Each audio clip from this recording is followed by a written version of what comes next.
Hello and welcome to Top of the Class with Grand Canyon University's College of Education. I'm Emily Pottinger, And I'm Dr. Meredith Critchfield.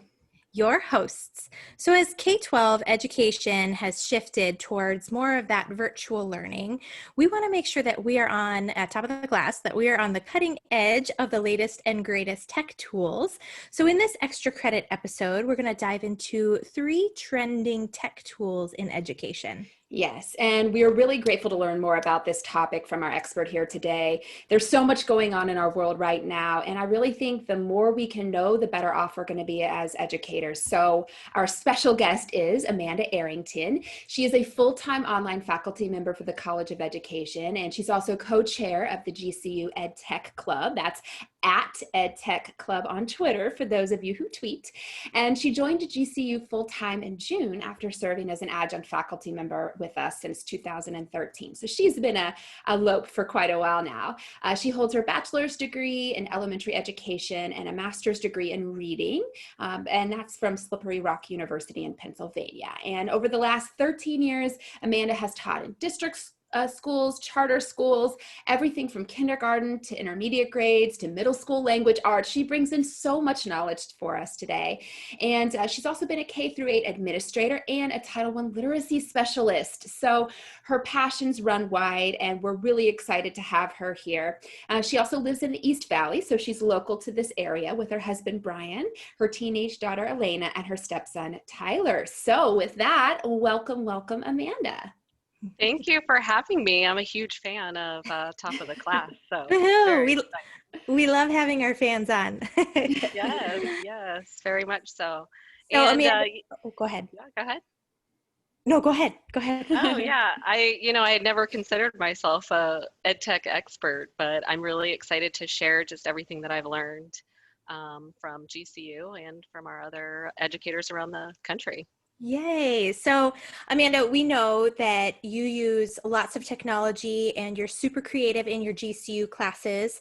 And we've had lots of folks actually reply back to us when we share your ideas. So our faculty are super fans of yours already, and we just wanted you to be able to share your expertise with outside of our GCU bubble. So we know you are also quite the innovator when you were in that K-12 school system as an administrator, instructional coach, classroom teacher. So we really want to hear about 3 biggest tech trends that you're seeing in that virtual learning. Yeah, there's a ton of ed tech out there. So narrowing it down to 3 trends was extremely hard. But I think thinking about how educators right now since March have they pivoted and they created, and just to meet the needs of all of their students, I think starting with really looking at variety in online learning. And so I wanted to categorize a couple different areas when talking about these trends, because having variety for our students is very important. Mm-hmm. Trying to mirror that classroom experience, right, when serving these different students in different areas. And some of those areas are social emotional needs, that strong instructional piece, and then also that clear communication.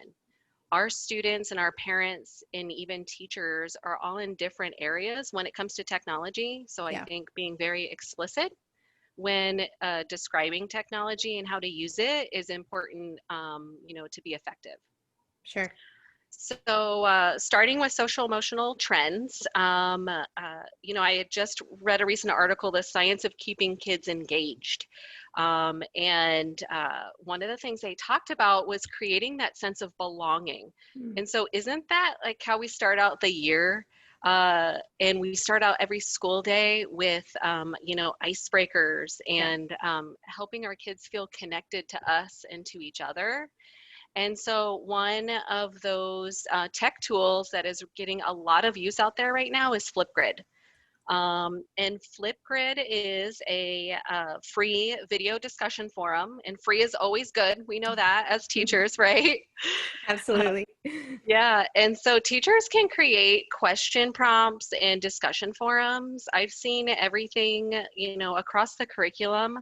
from icebreakers to scavenger hunts. And actually a teacher just posted, a student did one of those stop animations with with Legos and how to create like in a supermarket. And it was just so beautiful, the Wow. creativity that these kids are able to create with these tech tools. So I've used Flipgrid in the K-12 setting to share teacher and student voice, which is important, especially now with our communities that might be spread across. And so GCU has a little Flipgrid going, and our own Kimber Underdown is our Flipgrid ambassador and is on their board of educators, which I Awesome. think is so neat. She shares monthly themed calendars with the faculty that have discussion questions every day, and then we post them in the discussion forums. And our students are able to share about themselves, about their cultures, about their likes and their hobbies. And so it's really neat to see the GCU community come together. I don't know if you guys heard, but this weekend she found out that we got a 50,000 video shared badge. Wow. I heard that. That's monumental. There's only Huge. a few Huge. organizations in the country, right, that have 50,000 Flipgrid videos to their name. Amazing. Yes, and so a huge kudos to her for her collaboration and her hard work on that. And it's really brought this sense of community with GCU across the nation. And so I think that that is really something to be said about creating that sense of belonging. You know what I love about Flipgrid? One of my favorite parts, and I think you all will appreciate this too as literacy specialists, is the ability to kind of recreate circle time. I think that's something a lot of educators are just craving right now, is being able to sit around, read a good book with your students. And so what I love with Flipgrid is that you can read that book and then give students questions just like you would on a good old circle time read. And I think that's one of my favorite parts of Flipgrid, is just sort of recreating the environment virtually that we want for our physical classroom space. Agreed. Yeah, absolutely. And it's fun to see people, when you're in that virtual setting, even if you've been Zooming all day, and there's just something different about Flipgrid and kind of popping back and forth between videos, seeing personality come through, and you can watch and rewatch the little videos, which is fantastic. Yeah, I'm glad that you mentioned that, Emily, because that's the comments with a lot of teachers, is just being able to see their kids' faces and to hear their personality and to see their creativity on what they can do with the different effects and options that Flipgrid has. Yeah. So for our listeners, Flipgrid has free webinars, and they have a lot of tools on how to integrate across the curriculum on their website here. At flipgrid.com. All right, so that's that sense of belonging, that social emotional piece. And, when kids feel comfortable and they feel safe and they feel connected, that learning, just happens naturally. And so I want to move to that instructional piece when we talk about this second ed tech trend. And, where does all of my learning, my teaching, my assignments, my assessments go? How do I organize that like I would organize my classroom or my lesson plan, right? And that's where learning management systems come in. And there's a ton out there. There's Canvas and Microsoft Teams, and, we use LoudCloud at GCU. But I'm going to speak specifically, just because of my experience in K-12, to Google Classroom, and more specifically to the G Suite for Educators. There is so many apps out there and so much innovation happening. But I wanted to talk just very specifically on a couple, for our listeners to start dabbling in, is Google Docs is kind of like Word. And you can create, real-time editing and commenting. I did this with kids when we were in the writing process. I could write with them and edit and give them comments, and they really enjoyed that. Another feature of the Google Docs is the support that it gives our students with disabilities, which I really want to, hold true to when we're thinking about technology is those accommodations. And so the speech to text feature is very user friendly. Um, I even went as far with some of my reading intervention students as changing the background color for them, to help with their reading, and they really enjoyed that. So Google Docs is one app in the G Suite for educators, and then Google Forms is another one. I know my daughter's teachers create, graded quizzes for immediate feedback, and that saves time, and then it also allows for that just immediate instruction if students were missing questions. I used Google Forms for my Title I surveys for families, and then also student council election forms. So instead of Awesome. having ballots, we created Google Forms, and kids could vote, and then it would tally, and it was really neat to see the data, for kids to see data. That's what I love about Google Forms, is that it's so easy to export that data and just, share it with colleagues, share it with whomever you want to see it, but it's so seamless. You get the information and then boom, you can just export it right into an Excel document. It's fantastic. Right. And saving time for teachers, in terms of the grading, and Google Classroom has a gradebook feature, and it just integrates with so many different features. I mean, it could probably be just another show, on its own about just the usability of it. So I do want to talk about, having assignments and assessments, and that instructional piece is great. But, our teachers are very creative. I mean, I was that one that dressed up when I was teaching a concept, or, we have teachers transforming their rooms. And so that's happening in the Google Suite. I'm going to speak specifically on one of my favorites, Google Slides, and just fun with Bitmojis that's happening in education. And so I was inspired by a training that one of our professors, Jillian Hartman, did at our team meeting, when she was learning that teachers around the country are creating Bitmoji classrooms because they couldn't be in their classrooms. And so this is just an example of one that I did because of Professor Hartman's training. A big group of us got together and just started having fun with it, and embedding content and links and resources and just parts of our personality, like we would decorate our classroom at the beginning of the year. And so it was a lot of fun to create this and share it with our students. And I think it's so nice to add that visual piece, because a lot of virtual learning can be quite static. It's text on a screen. And we know that doesn't meet the needs of so many of our learners. Many of our learners are visual, they're kinesthetic, they're hands-on, they need to inquire and learn by doing. So this interactive visual Bitmoji classroom, I think, is a beautiful way to bring that visual element back into the classroom and meet the needs of so many of our students, including those students with disabilities, many of whom, not all of whom, but many of whom benefit from that hands-on learning. Yes, agreed. And, we would put this up in the classroom. We had several students who would create their own, and they actually made that comment about, being hands-on learners and using this in their own classrooms. And so just seeing that crossover between the post-secondary into, our K through 12 environment is really exciting to see. And my daughter's Spanish teacher created a Meet the Teacher because we couldn't go to Meet the Teacher in person.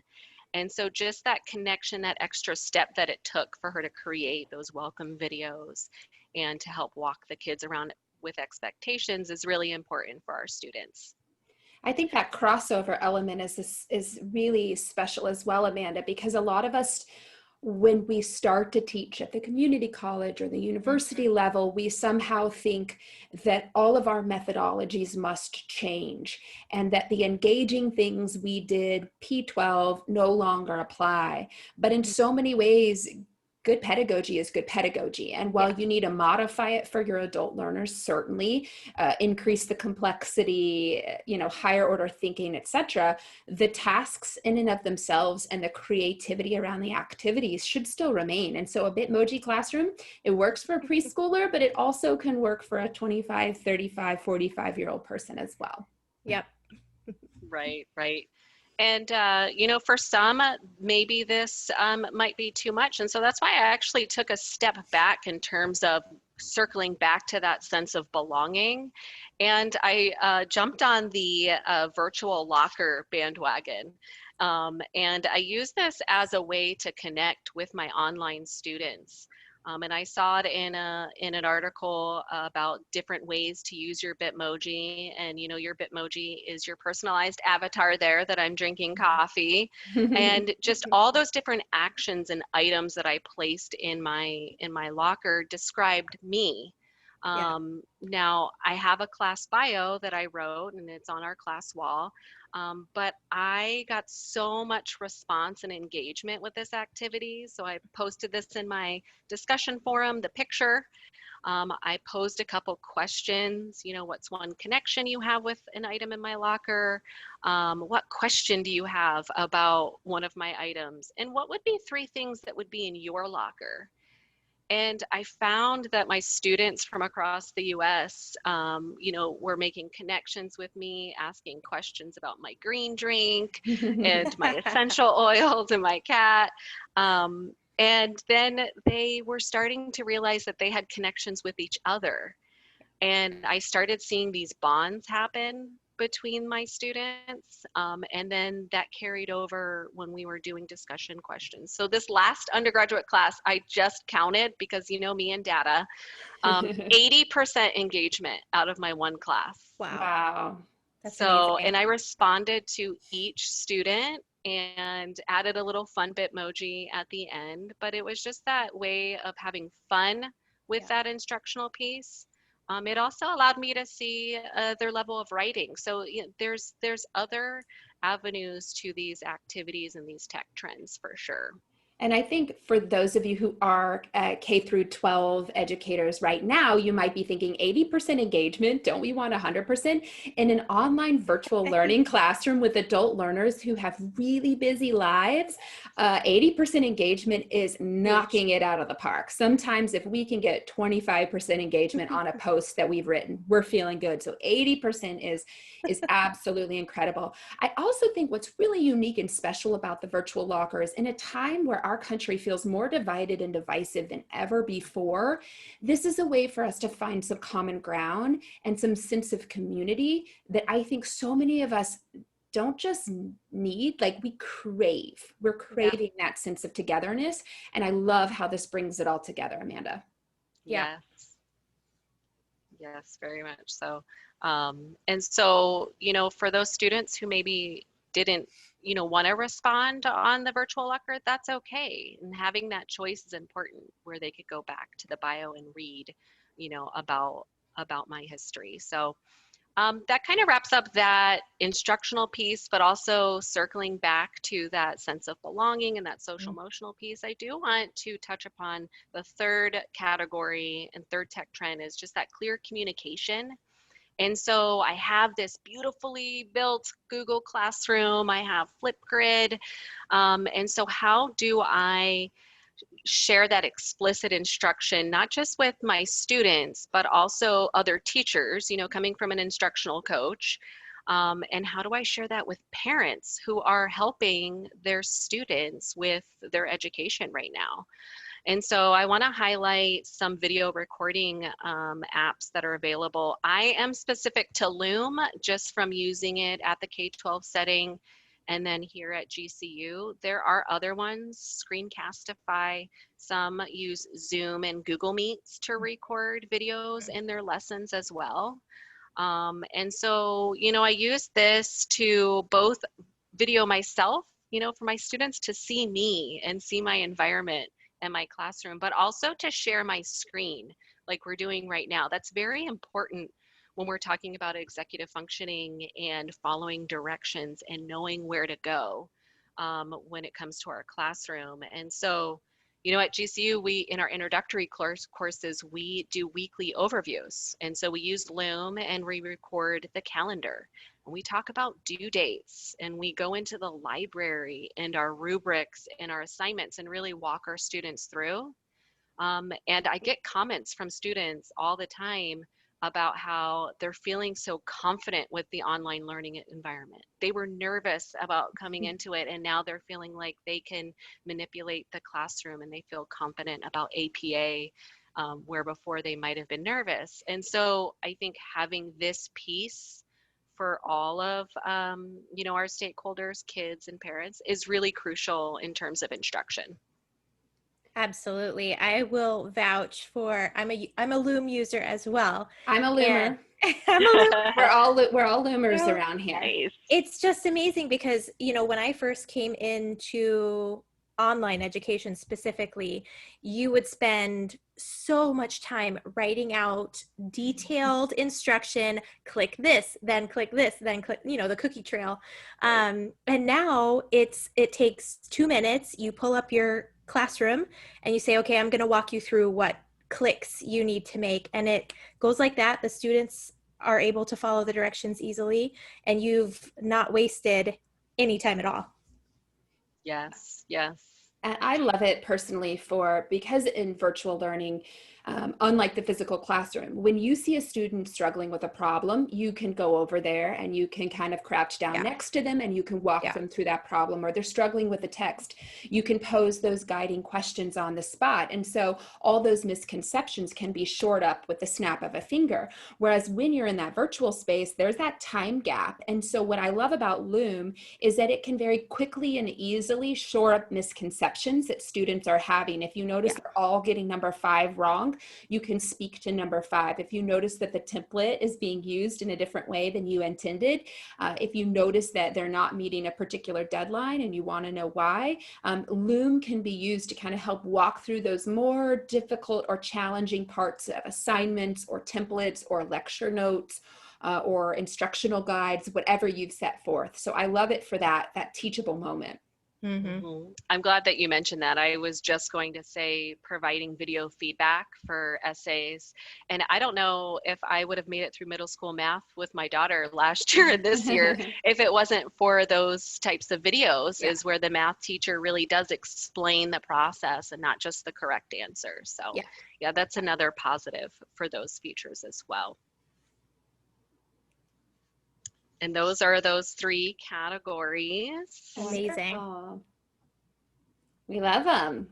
Thanks. Yeah, those are all super, super helpful. And it's a lot for us to kind of to take in, but I think helpful for all of us. Do you have any last big ideas or tech tips or anything that you want us just to walk away with and keep in our mind, as so many of us have turned to virtual learning and or will turn to it in the future, or perhaps will stay in virtual learning forever? Anything on your mind with that? Yeah, I think that we hear this big idea with a lot of concepts in education, the whole less is more.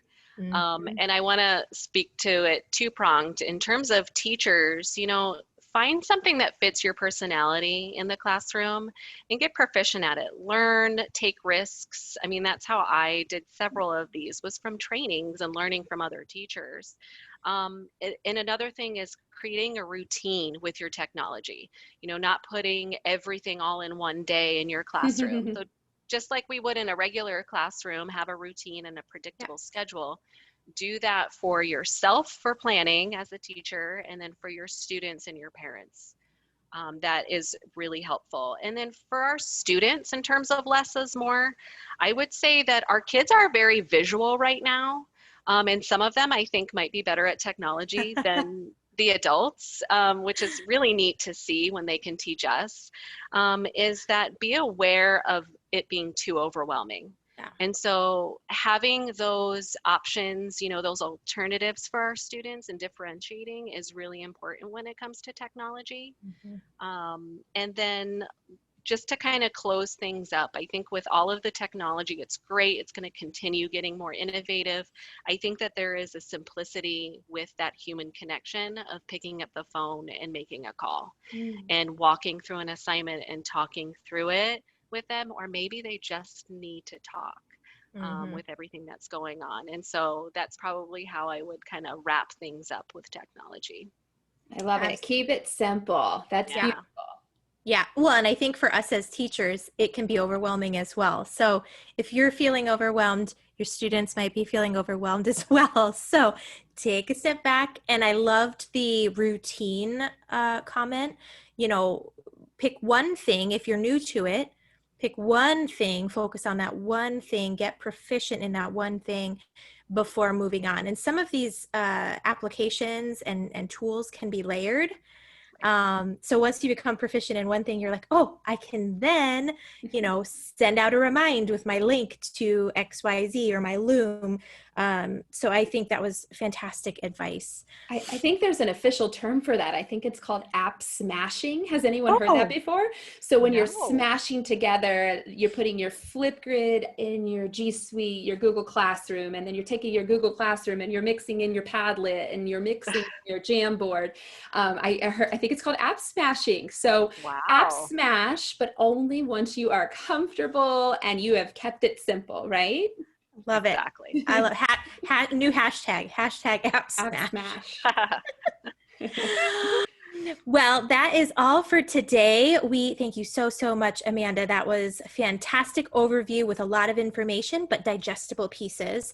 And we also want to thank Grand Canyon University's Worship Art Studio in the development of Top of the Class. We could not do it without you. No, absolutely. Again, Amanda, thank you so much. And we would really love for y'all to get out there, rate, subscribe the podcast, especially if you're in iTunes. It really helps other educators find us. And we really want to share the good word and all the amazing guests like Amanda that we have. So if you have requests for podcast topics, you want to chat about anything at all that we have covered here today, please tweet us at GCU_TOTC for Top of the Class. This has been Top of the Class with Emily and Meredith. And until next time, we say, go Lopes! Go Lopes!